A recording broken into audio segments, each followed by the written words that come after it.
How can you show that you can afford your trip, when making your visa application? Now, depending on why you want to travel, I'm assuming that you are traveling for vacation in this case, or maybe you want to visit a family or a friend. Now, the first way, that you can show that you can afford your trip, especially if you're going on vacation, is to have sufficient funds in your bank account that shows that you can pay for that trip. Now, it's not only enough to have, the proof of funds, which is money that you can, showing that you have that money available. Establishing the source of funds, is also important. Now, when you say you're going on vacation, it must be that you can afford to go on vacation. You can't be struggling at home, hungry at home, and saying you want to go on vacation. It would not make sense. Why is that important? Because they are going to be saying, okay, this person wants to go on vacation. What do? Can they afford, to go on a vacation? And so you want to establish, to the visa officer that yes, you're doing well at home and well enough to be able to afford a vacation. So when you say, okay, I'm a student, I cannot afford it, I don't have money, how do I show that I can afford it? You're trying to milk water from a stone. No, I can't help you, because you clearly do not have strong ties, you do not have a source of funds, and then you want to, you're trying to prove that you want to travel or you want to go to vacation. I'm not the one who is going to tell you to lie. I don't have the lies to give it to you to go tell the visa officer. Now, you must show that you can afford to pay for that trip. I'm here just to explain to you, what documents and what you need to show to establish that yes, you do have money, to pay for your trip. And it's your bank statement.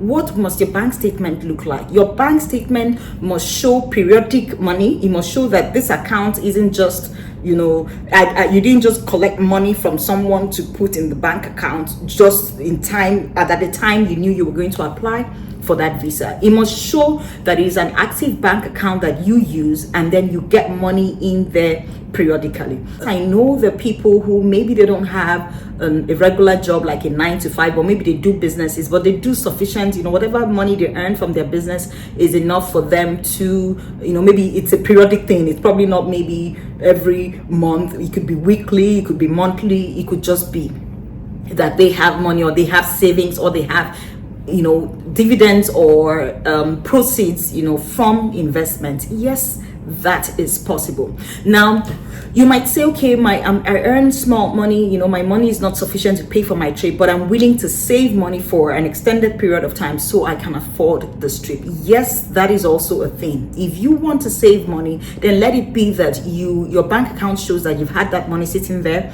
for a long time and shows the history of savings. For example, let's say you need a 3 months bank statement, or for countries that require a 6 months bank statement, you want to be sure that the 6 months history, you need to plan, because if you're traveling, then it is proper for you to plan your travels ahead of your trip. So if you require 6 months bank statement and you're traveling in December, by June you start organizing. Let's say you used to spread your money into different accounts. You just make sure that your money is coming into the same account that you're going to use for your visa application, just so you would be presenting a robust bank statement. So if you say you're going on vacation, to be able to convince the visa officer to give you a visa, you must show that you can afford that trip. If you don't have a job, if you don't earn an income, and then someone else is paying for your trip, then it's on that person to show that, one,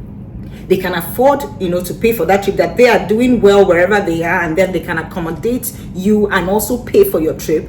You have to establish your relationship with that person, because the embassy wants to know, okay, you cannot pay for your trip. This person that is paying for your trip, who are they to you, and why are they paying for your trip? You need to establish that. You ask me, how can that be done? It's very simple. They will just give you an introduction letter where they will state these things, just so you can present it, to the embassy. And then, of course, you should also look at the letter and read the letter so that you know what they said there, and they are not saying A and then you are saying B. So you need to read that letter to understand what they have said. So you will be presenting, whatever you're presenting, you would be presenting the same thing. Now, another thing is that they would need to show, the proof of funds. They will need to show the money that is available for that trip, either by presenting their bank statement or giving you the money, so you would have that money as proof. Now, most people would give you, let's say you are going for the visa interview, they would give you money, and then maybe if you have that money in your bank account, you can explain that my elder brother or XYZ is paying for my entire trip and has given me this amount of money to cover this trip. Now, where would you do that? It's still the same thing. You're going to be stating that in your cover letter, and then you're going to be referencing, if you're attaching a bank statement, you're also going to be referencing that fund in your bank statement. So for example, you're writing a letter, saying let's say XYZ will be responsible, for my entire trip.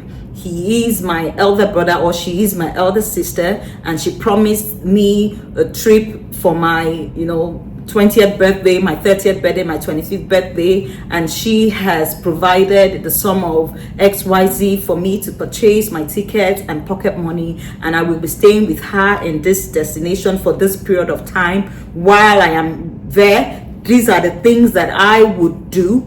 I'm not even going to go into details about your cover letter, but if you want to know how to write a compelling cover letter, there's a video that you need to watch. I'm going to include the link. You go watch, click on the link and then go watch that video on how you can write a compelling cover letter. But this is just to give you a brief introduction, as to what you need if someone else is paying for your trip. Whoever is paying for your trip, you just need to put that in writing. If you do require visa support service, we can provide that service, and part of what we do is that we would also review your letter and also make it better, make it better for you. So I would include the link here. You can go click on the link, it's a paid service, you pay for that service, and then you get in touch with us, and then we would review your application and then give you our recommendation and also help you draft a better cover letter. So what am I saying in this video? I'm saying that if you cannot afford the trip, if you're not doing well enough to afford a vacation, then it will be difficult for you to convince the visa officer to give you a visa, because vacation is reserved for people who have money. So when you don't have a job, you don't have any form of income, and then you say you want to go on vacation, does that really make sense? If you were the person, would you grant the person a visa? So don't assume that the visa officer is going to be judging you any different from how you would exercise common sense when you are trying to assess if a person is telling the truth or if the person is lying. Every visa applicant is assumed to have, especially maybe from the red flag countries, are assumed to have immigrant intent. So it's on you to prove that no, you don't have immigrant intent. And how can you do that? Having immigrant intent means that they look at you the moment you apply for a visa. They are looking at you like you want to run away from your country and come and live in their country. I know, as unfair as that sounds, especially if you do have genuine intention. So it is on you to just put all that information forward to tell them that, look, I have a life at home. Having a life at home is what we term, strong ties. As in, I have things doing at home that I have. Your country, yes, I want to visit, but I have no intention to live in your country because I do have a life, back home. Now, the second thing is that you want to save. There are people who cannot afford the trip, maybe with a few months earnings, but if they give themselves enough time to save, they would be able to pay for that trip. If you fall under that category, then you want to be careful about first the destinations you're applying to, and then the things you intend to do while you're in that destination, and then let's say your hotel accommodation or the airline or whatever you have as estimated as the cost of your trip, because some countries will ask you to estimate how much you plan to spend there. So imagine that you don't earn a lot of money, and let's say your trip, if someone who had money, was going to pay for luxury, let's say they would pay, like, for example, 2 million naira on a trip, and then you don't have money, you're still going to put 2 million naira, you're going to look for hotel that is for rich people. It doesn't make sense. They will look at you and say, look at how much you earn, and then you said this is the estimated cost of your trip. why are you, you can't afford it.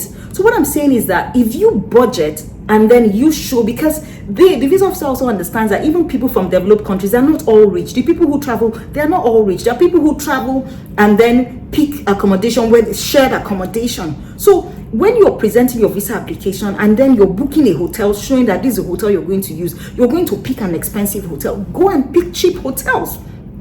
There are places like hostels, that shows where you have, they just give you a bunk space for you to sleep, clean bed and maybe breakfast. The point is, if you say you don't have money and then you're on a budget, then when you're presenting your visa application, you should be focusing on those kind of budget accommodation. That's how you convince them. You don't go and pick a 4-star hotel or a 3-star hotel when you know your money by the time you make, because the point is to try and estimate the cost of your trip to the barest minimum so it can fit into your earning cycle, or whatever the case may be. So you don't want to go and book an expensive hotel and then by the time you're estimating the cost of your trip, it becomes more than what you are capable of affording. And then, for example, you want to go with a cheaper, want to show that you're going with a cheaper airline or a budget airline, to show that, okay, you can afford to go on this trip. So that's something you need to pay attention to when you're budgeting your trip. The estimated cost of your trip has to be, conservative, just so it would come into the bracket of your earnings. And you will find that by the time they see that and they're like, okay, this person knows what they're doing, you include an itinerary that tells them what you're going to be doing there every day, it would improve the chances of you getting a visa. So I was going to drop these 2 things here to actually help you, because I know that most of the issues people have, even in the comment section, if you review them, is always associated with funds, funds and strong ties. So I hope that this video actually helps you. My name is Ototom. If you do like this content, remember you need to hit the like button and also subscribe. You want to see more videos like here. I'm always here to help you. I'm always here to answer your questions, but you have to include them in the comments. Thank you very much and have a good day. Bye.